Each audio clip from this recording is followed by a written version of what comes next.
crow, chicken or crow, crossing the road, go. Clicking a poll, Twitter is gold, player unfold, so. Jake on the table and Nate on the plays, though. Pete enumerates the plays, they're analytical. Picking my notes.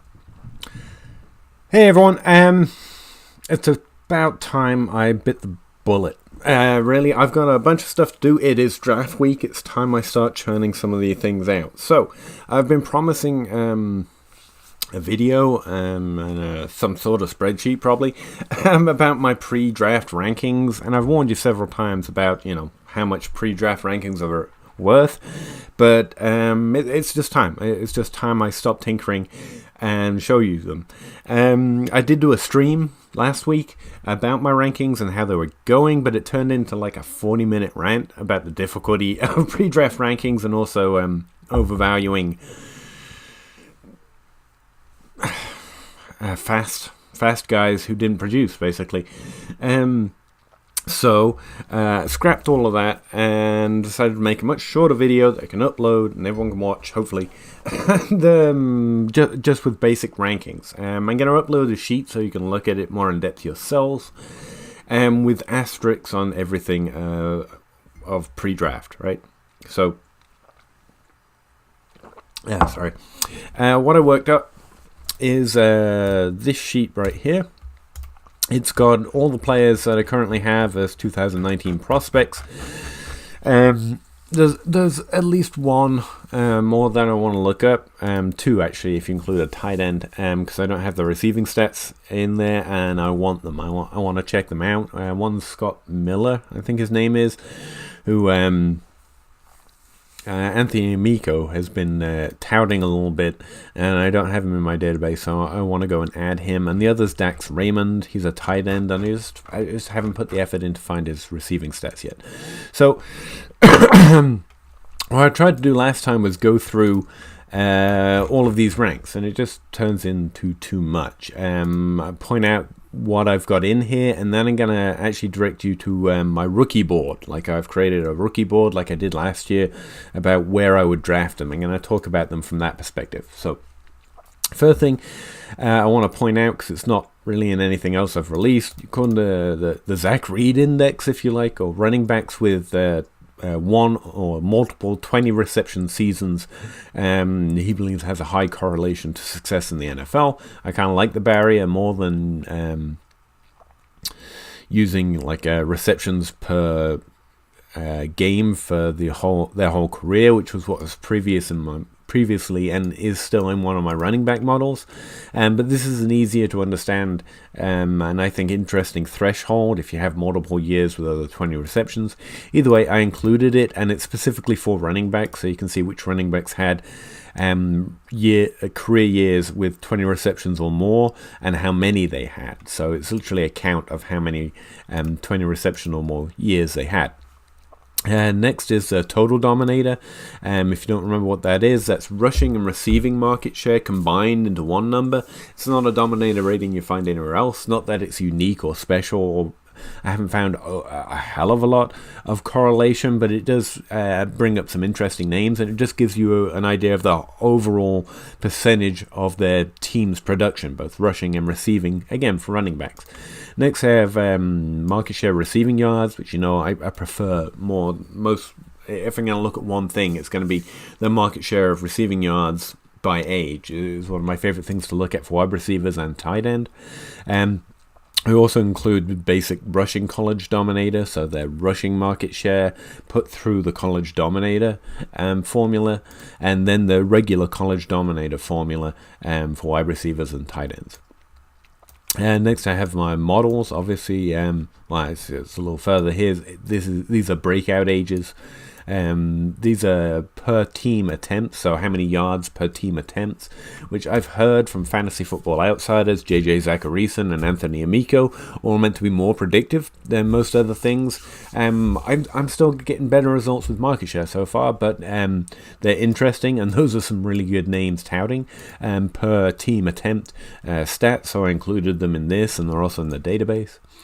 Then the stats I've been talking about this off season, talking about how their total dominator, college dominator, market share of yards, how all of those compared to the average of successful NFL players. This is just a simple number of their whole career mushed into one to see if they were over or under that average trend line on the graphs that I make.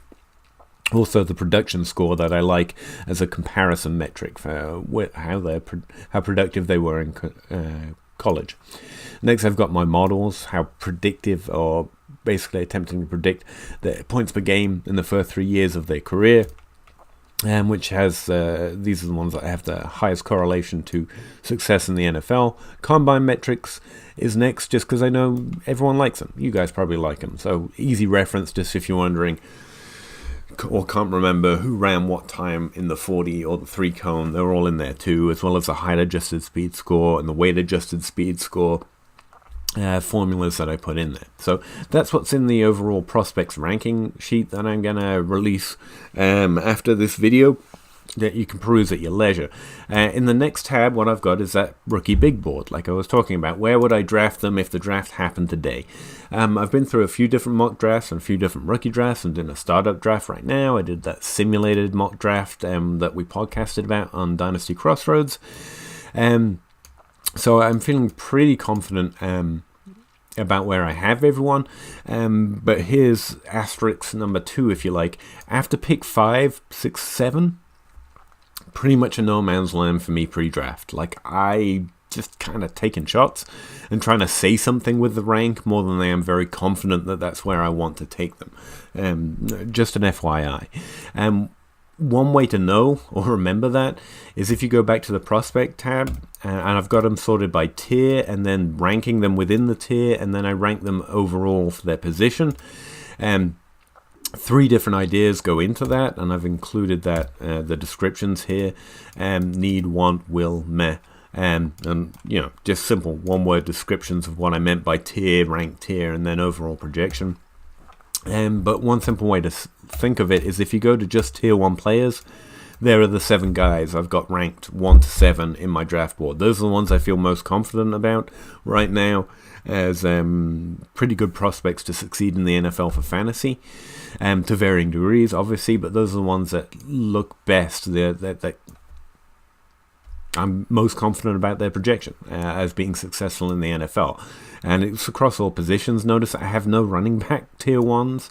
Not a single running back in this class looks like a tier 1 running back to me. And so I'm thinking of tier that initial column tier as historical. Like, how do they compare to everyone in my database, not just for this year? So obviously there are players that are ranking tier 1 over other players at running back in this class, but looking back over several draft classes, there's no one I'd really put in the first class right now. Draft capital changes a lot for running backs, but that's where I am right now. So these are the 7 players that I'm most interested in. 2 names that are missing from there are Greg Dortch and Ashland Dulin, that you hopefully know I'm pretty high on. I put them in tier 2, I believe. For several different reasons. Greg Dortch is just small, and while I think he's just got a knack for playing wide receiver based on what he did in college and his production compared to average, someone in the NFL has got to buy into that, and he's got to get opportunity. So I just think he's got a harder road than most, just based on his size. He's not an overly fast guy either. Ashland Dulin has a similar obstacle in that he's got to get drafted. Justin Watson was drafted in the 4th, which was great, and we already know, if you didn't already, that 4th round draft capital is good, but it doesn't mean you're going to get an opportunity in the first year or the second. We're hoping for a 3rd year opportunity, basically. So that's the category Ashland Dulin's going to fall in, and it just makes him less likely to hit than someone like N'Keal Harry, even though his production is incredible. He just comes from a lower conference. The NFL buys into that less, and stuff like that. So I've had to push him down to tier 2 just to be a little more realistic. I still have him in the 2nd round of my draft board, though. Ashland Dulin at pick 209. I'm trying to be reasonable here, but after 107, since it is just taking shots, I want to make sure I put him in the 2nd round, despite the fact he's, a small school prospect who's nowhere near a 2nd round player in most drafts. But I like his production a lot. I think it compares to other players that hit, like Cameron Meredith, Tyrell Williams, Adam Thielen, from smaller schools that were undrafted or later drafted. And so I want him in my second round. Pre-draft, when it doesn't really matter, because I'm not actually doing real rookie drafts. So I'm just, again, trying to say something with the rank more than I am trying to rank him. And same with Marquez Brown. If he gets first round draft capital, he's going to be in the first round, probably even in my ranks, just because draft capital means a lot. But I'm going to have him below where everyone else has him. I'm going to have him ranked somewhere for myself where I'm not going to take him unless all of those other 7 players go. Like, he can't be higher than 1.08. And since DK Metcalf and Hakeem Butler are both also likely to get pretty good draft capital, he probably can't get over 110, because I'd also rather have those 2 players. So just pointing that out. Fanton Hawkinson at 6 and 7 is really high for tight ends, especially given my whole rap about tight ends. But again, they're just in that tier 1 of prospects going into the NFL. I'm okay waiting 3 or 4 years for a tight end to break out. I'm not going to draft them unless I'm willing to wait that long. Which is where I try and pick up value. The people that aren't, by the time it gets to year 4, they kind of get tired of holding them and they fall to the waiver wire or become easier to trade for. But as long as I'm aware that I have to hold them for at least 4 years, I'm okay taking them, especially since that tier 1. Again, this is pre-draft. We'll see what happens with the other positions, essentially. Again, everyone else is mostly taking a shot, right? There's a rough order of how well I like their production. And I'm trying to say something with the ranks where I have them. If you have any questions about it, ask me. But I tried to make it as explanatory as possible. One thing that I thought might be interesting would be to look back at my... I must have closed it.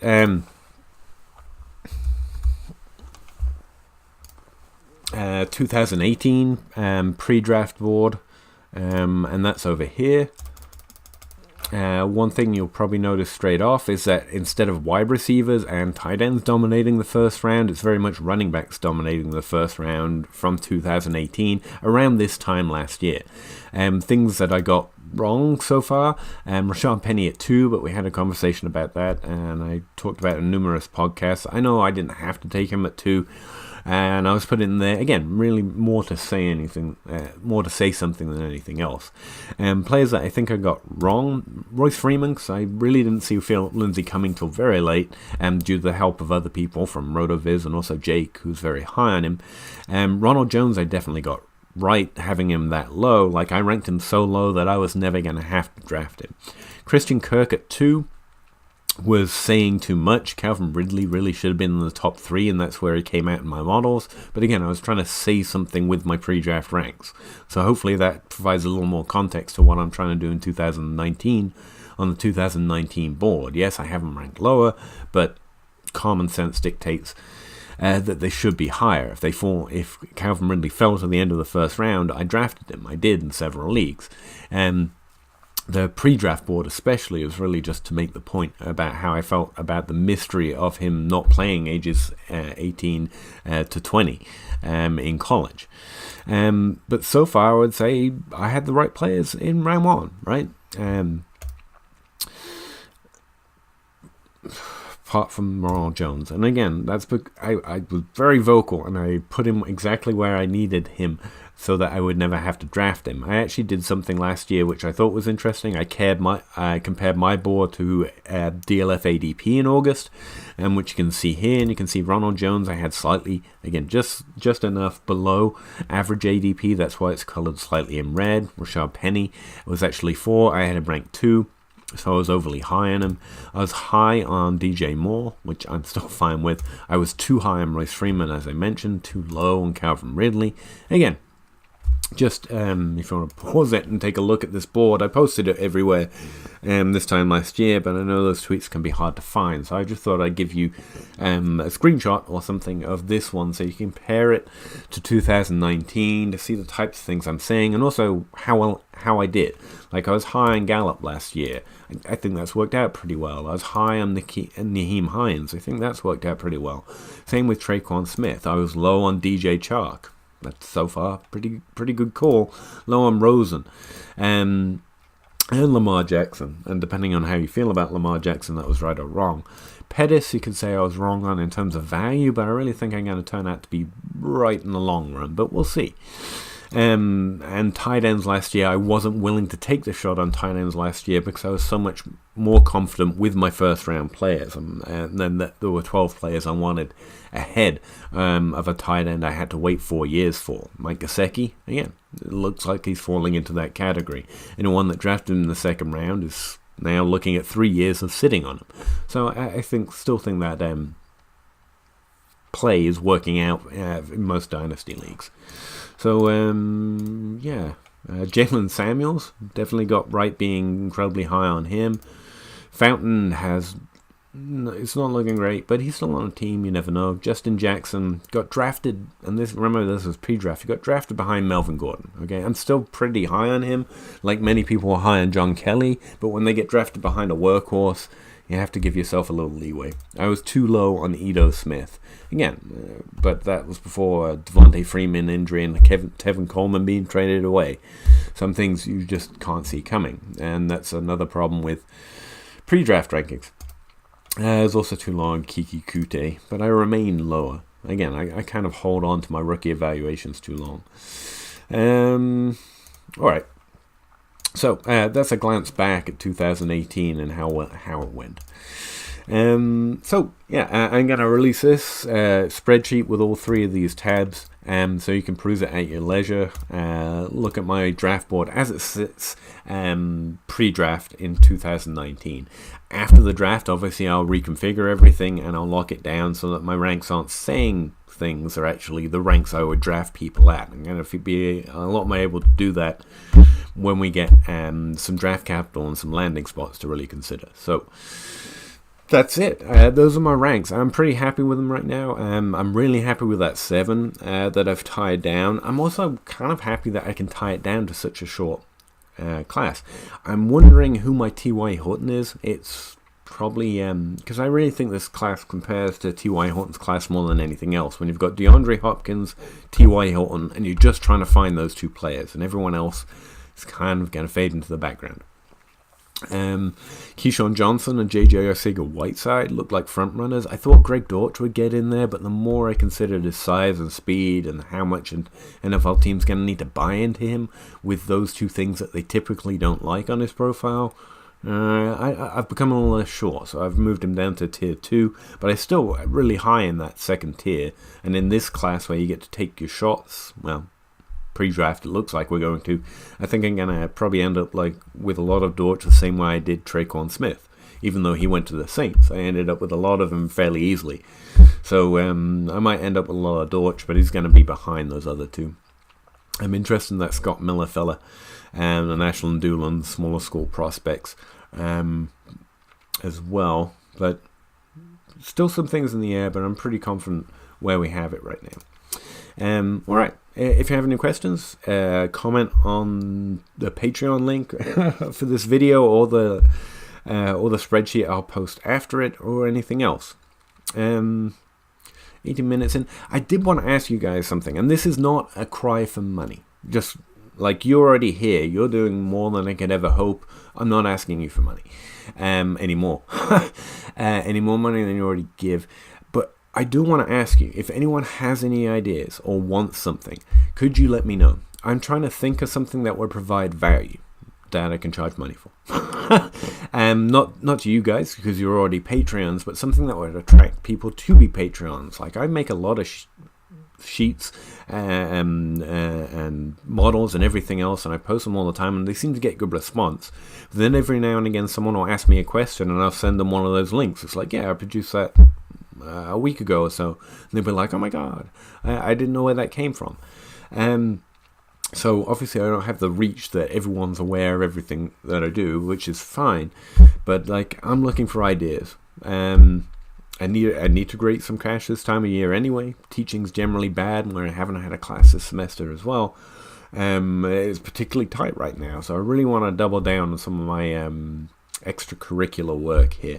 So if you have any ideas for something that would provide value for you, that we could then get more more people interested in coming in and using or finding or downloading or whatever it is, please let me know. I'd really appreciate some thoughts. But I already appreciate you guys as much as I can appreciate you guys and girls. So that's probably asking too much. But if you have any and a free second, I really appreciate some ideas if you have them. Alright, I'm going to get out of here so this video uploads before the draft, and I will talk to you again. I have a podcast to do. It's just going to be me this week. I'm going to try and get it out before the draft. So we're going to have 2 Dynasty Crossroad episodes coming out. One is me talking with Jake about the startup draft we're doing. The other one's going to be me comparing my ranks that you're about to see and you just caught a glimpse of to his ranks to see what's different and what's the same, and how they might have influenced each other. Jake's not going to be available this week, so I'm going to do it by myself. And again, I want to get that out before the draft. That's one of the things I'm trying to fit in here in draft week. I'm also going to be on a few podcasts, Dynasty Dummies, Open Bar, and a few others. Anyone that will have me this week, especially during the draft, because that's always a lot of fun. So look out for me on your favorite podcast. Hopefully I'll get an invite. Alright, I'm gonna get out of here. Swear this time. Thanks again, and I will talk to you on those podcasts, and then after the draft I'll probably do an update video with new ranks. Alright, see you later.